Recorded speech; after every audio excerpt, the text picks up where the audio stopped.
The buzz around the New York Knicks right now is palpable, especially with the spotlight on two key players who are feeling the heat. CJ McCollum, who has been a thorn in our side as he thrives with the Atlanta Hawks, and Mikal Bridges, who has come under scrutiny after a disastrous performance in Game 3. Fans, where are you watching from? Leave your thoughts in the comments. We want to hear your take on this pivotal moment for the Knicks. As we dive deeper, it's clear that Mikal Bridges is in a critical situation. Acquired for an eye-popping package of 5 unprotected first-round picks and an additional unprotected pick swap in 2024, expectations were sky-high for him. However, in the recent 109-108 loss to the Hawks, Bridges not only failed to score, but also seemed completely out of sync, finishing the game with a goose egg. It's hard to imagine a player of his caliber being so ineffective, and the decision by the Knicks to bench him for significant stretches in the second half raises serious questions about his current form and impact on the team. The unfortunate reality is that the Knicks looked more cohesive and energized while Bridges was off the floor. That's a troubling sign for a franchise that has invested so heavily in his potential. Yes, he took accountability for his performance, which is commendable. After the game, he said, "There's no other way. It's a tough one. I got to take it on the chin and handle it how I'm supposed to. It's going to suck. It is what it is. I've got to be better and help my team out there." But accountability doesn't win games. Production does. Bridges didn't just fail to score. He was a negative factor on the court. For turnovers alongside 3 missed field goal attempts paint a picture of a player who is not just struggling, but actively hurting the team. It's alarming to see him describe his performance as just a bad turnover day for me. Got to clean that up, it's on me. While self-awareness is crucial, the team needs more than just words. They need action and improvement on the hardwood. He recognized that it starts with him. We got to put it all together. Starts with me. I've got to be better. We've got to play as a team and fight for all 48. Bridges' urgency to rally his teammates is commendable, but it begs the question, can he elevate his game, particularly when the stakes are this high? The Knicks cannot afford to fall behind 3-1 in the series, and Bridges has to channel that accountability into a performance that reflects his talent and worth. In the heart of the city that never sleeps, the fans are rightfully restless. They expect more from a player they've invested so much in. Bridges has the tools and the talent. Now it's about translating that potential into tangible results. The coming games will be a true test of his character, resilience, and ability to perform under pressure. Can he rise to the occasion? Or will he continue to be a shadow of the player the Knicks thought they were getting? As we look ahead, the Knicks need to regroup and recalibrate. The stakes are high, and every game matters. The team must rally behind Bridges and ensure that this setback doesn't define their playoff journey. Now, let's shift gears and turn our attention to another pressing issue on the Knicks roster that could have significant implications as the season unfolds. Another heartbreaking playoff loss for the New York Knicks, and this time it stings even more. The Atlanta Hawks edged out the Knicks once again, this time 109-108, thanks in large part to another game-winning shot from CJ McCollum. The veteran guard is proving to be a thorn in New York's side, hitting the decisive basket for the second consecutive game, which now gives Atlanta a 2-1 lead in the series.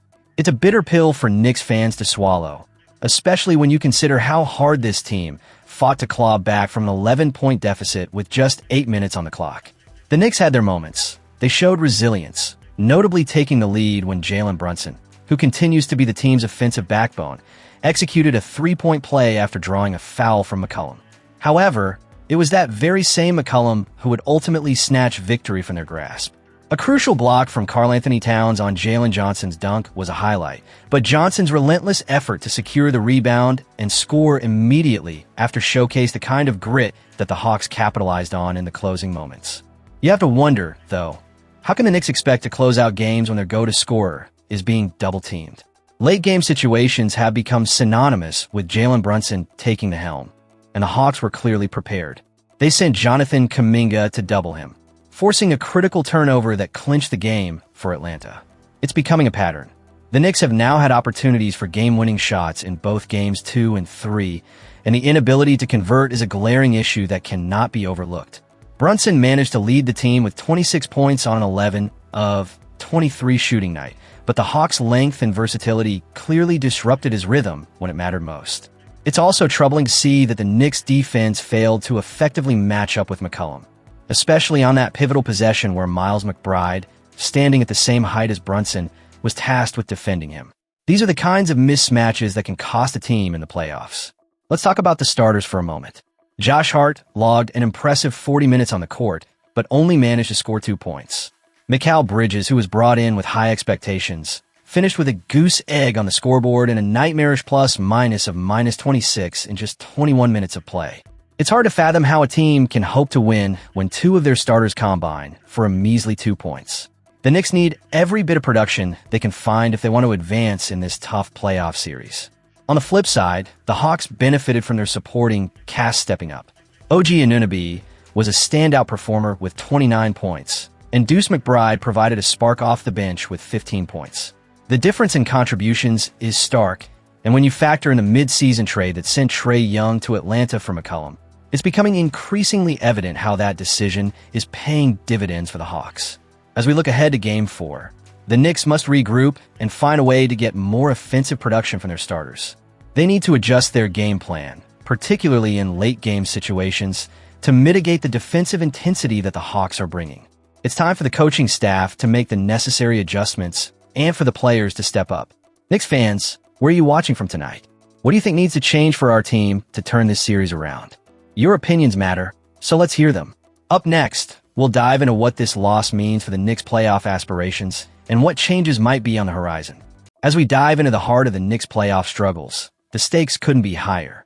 After falling behind 2-1 in their first-round matchup against the Atlanta Hawks, the New York Knicks are grappling with the bitter taste of 2 back-to-back one-point losses that have left fans reeling. How do we arrive at this precarious position? Let's dissect the drama that unfolded in Games 2 and 3, where the Knicks found themselves on the wrong side of the scoreboard in the most agonizing of ways.